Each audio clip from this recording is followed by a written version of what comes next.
All right, folks. All right, folks. Good afternoon. Good afternoon. Good afternoon. Welcome to Stay Hired Sunday. Your one and only Musa speaker, as one Crutch, your one and only speaker, former Division One college football player, current 5-time, 6-time published author and educator. My good friend Blue. Here, what we do every single day is talk about some of the things that are going to keep you employed. Nutshell, keep you employed in everything you do. You check the receipts. We've been to a year now doing it every single Sunday, so you already know what we're about. We're doing some today that I'm kind of excited because I'm still like, okay, like Kimberly on the show. She's going to be having her own show soon. So I moved. And apologies early on if the Wi-Fi is a little off.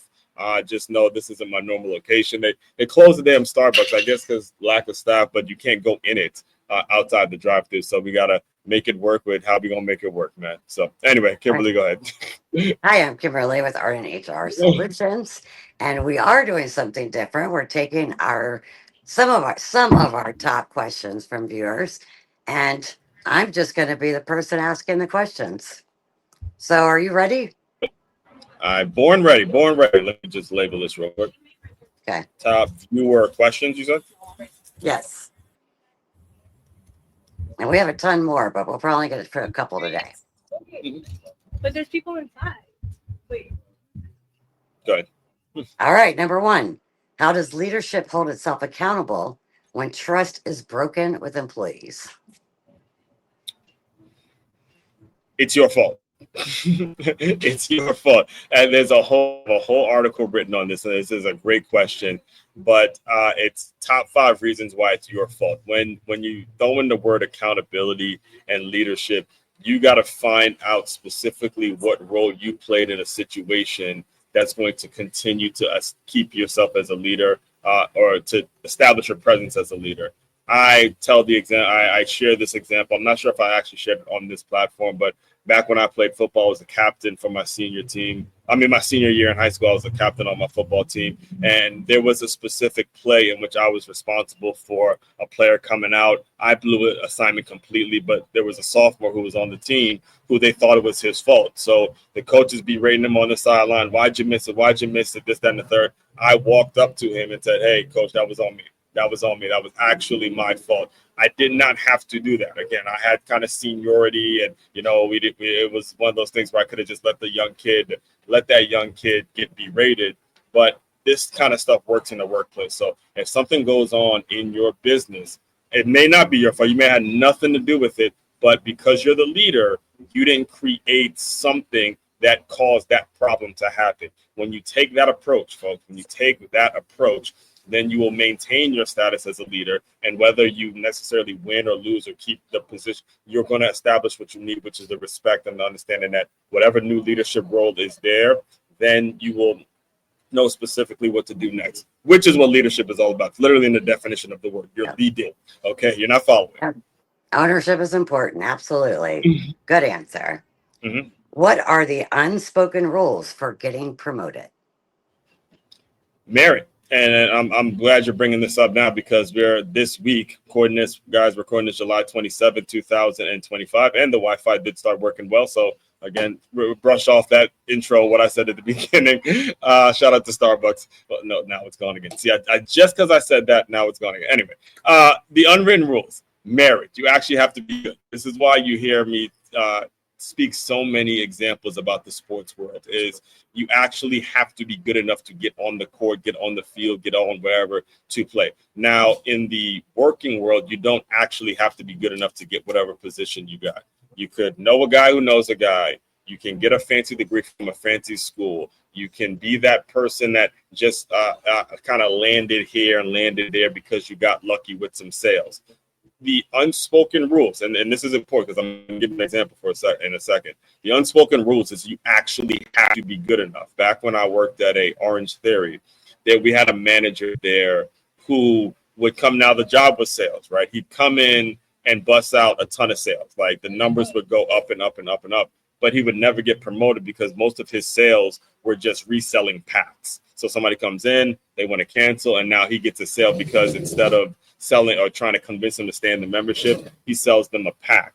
Versus the people that did get promoted actually went out, got people in there, signed them up for memberships, and then went and signed up a reoccurring revenue. So the higher ups knew, hey, yes, the numbers look great because they're busting out sales, but the people, the people who really are responsible for promoting, they're going to see you day to day and say, look, you're not doing the workouts, you're not making your phone calls, you're not doing the things that you need to do to create reoccurring revenue, which is what we want to sell. And that's the unspoken rules. You actually have to be good enough in the way that's supposed to be.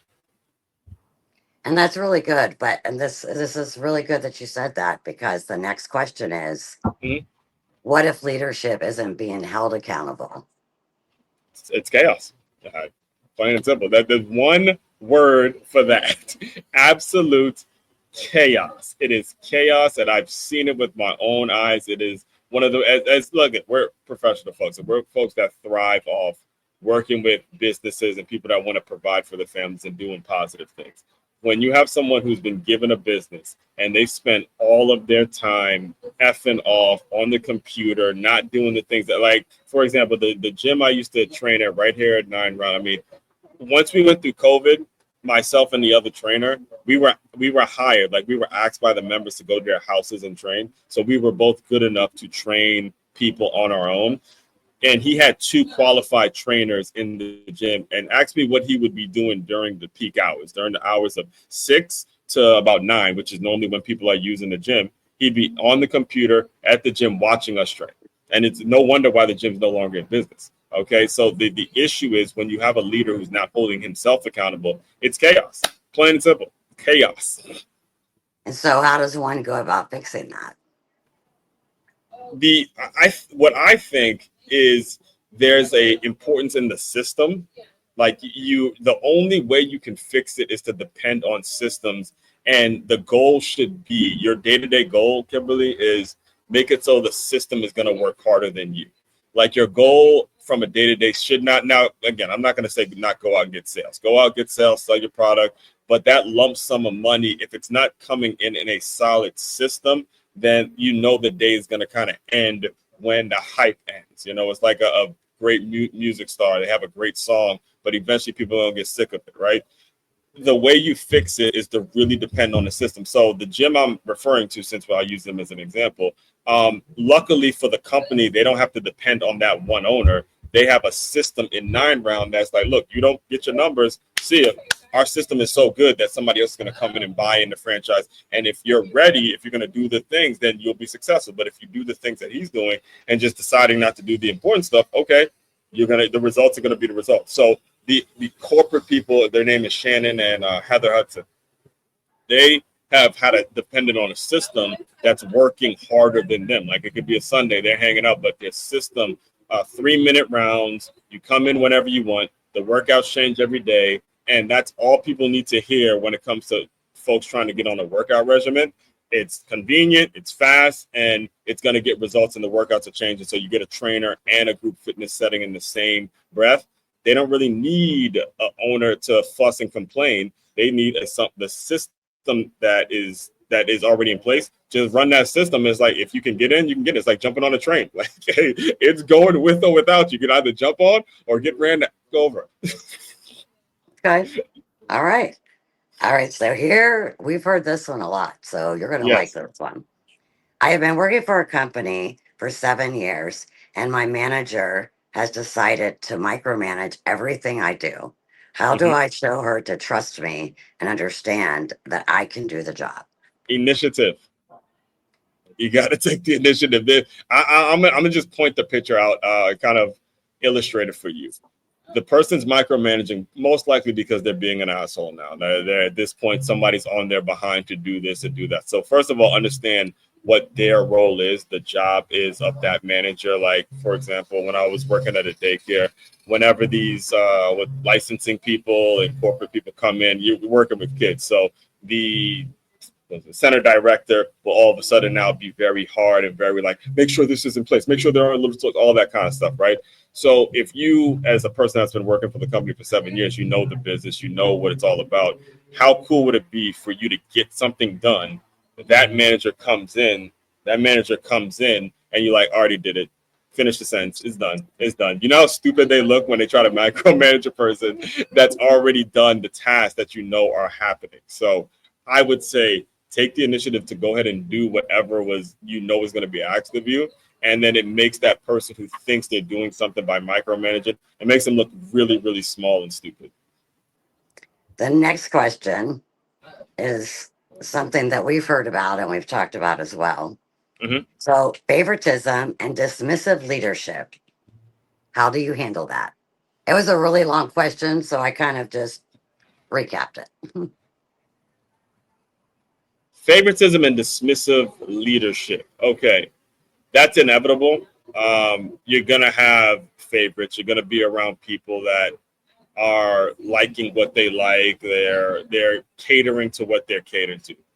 It's going to go back to the first answer. You have to actually be good enough to do the job. All right. So the merit that you have now, I could speak directly when it comes to the thing I'm living through right now. Okay.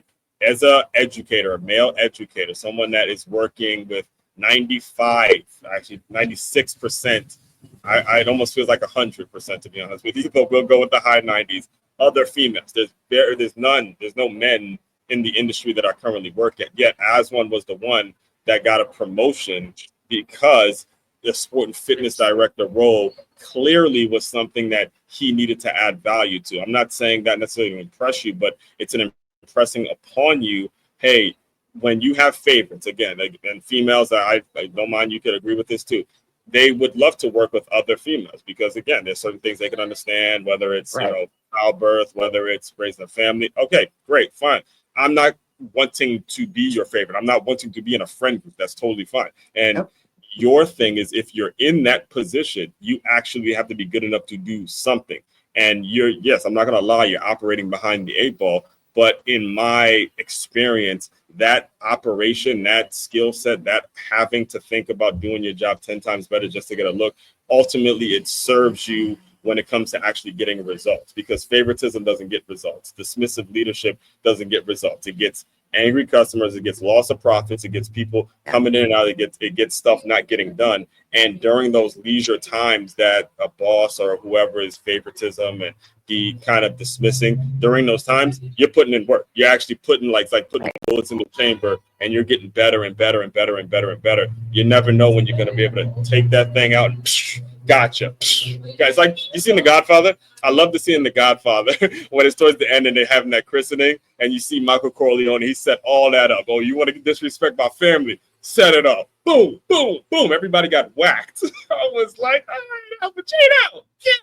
And I love that I shit. agree because you're never going to make everybody happy, and Right. if you're in an environment where your voice isn't being heard, I said I wasn't going to answer, but Mm-hmm. I think it's important to chime in on this one. Yeah, If yeah, you're good. not feeling heard, then maybe you're in the wrong place. Mm-hmm. And maybe not. Maybe there's something you could do. I Mm-hmm. start with open communication, right? If Mm-hmm. if you feel that way, then just say, "Hey, is there something I could be doing different or better?" Right. Take ownership of why you're feeling like this, right? And Exactly. I know that's tough to do, but we believe you could do that. All Mm-hmm. right, how many more questions do you want? Let's go till about 15 minutes. We'll do 15 minutes. So let's do two more. Okay, because I know you have to get out of here today. All Yeah. right. I had a So, brunch today. We're doing church a little late, but I'm getting there. I'm going to get there. So, what is a good way to provide feedback in a way that it does not sound condescending? honesty. You really have to work on being honest. And the best way to do is if it can be proven. All right. So, the best way to provide feedback, I think it starts back to the point about systems and making sure there's a tracking system in place. Because what happens, and I'm gonna take from the football world and apply it to business here, is when you have a hot shot player that comes in from high school that never is really told that they can do anything wrong, their heads are swell, they're just, they're so great, they could do anything. It's most likely the high school didn't film their practices, they didn't film them on a day-to-day. So the biggest transition from going to high school to college is they're filming practices, they're filming walkthroughs, they're filming everything. So when a coach tells you, hey, you misread that block, and that is not a positive play, instead of you as this hot shot recruit being able to say, man, no, this happened, this excuse, it's like, Look at it on film. The film does not lie. I see it. We can track it. And the thing is, as players now, when you start seeing yourself on film, there's no talking. At this point, now it's like there's nothing I can say. So that's providing feedback, and it's not harsh, but it's not delicate either. At some point, it's just honesty and saying, "Hey, this is the reality." Now, what happens in the business world, again, some of the things that you had already addressed, the favoritism, the dismissive leadership, the deciding, well, that's my friend, and we're gonna happy hour later, and it may or may not come up, and the person who is actually trying to get better. All these things aren't being discussed because too often are you just not really administering yourself as that leader. But again, the lack of tracking would solve a lot of problems. If you would actually track the results and the measurables that you're expecting of a certain employee, then your problems would go, a lot of your problems would go away, because the talking, the excuses and all that bullshit, all of that goes out the window. Mhm. Well, perfect. I guess Yeah. that's our last question. Maybe next week we'll do more. We'll see. We'll talk about it this week and see what we'll do next week. Yeah, we'll have a little more time next week. This was kind of a special Sunday. We had a brunch to get to and all that kind of stuff. So, but we did make it on, and we did create value, which is what the promise of the show is and what we're all about. So, Absolutely. Well, if you need any help with any of those things, you can contact us. Make sure to tune in for next week, and we'll see you next time. all right, guys, later.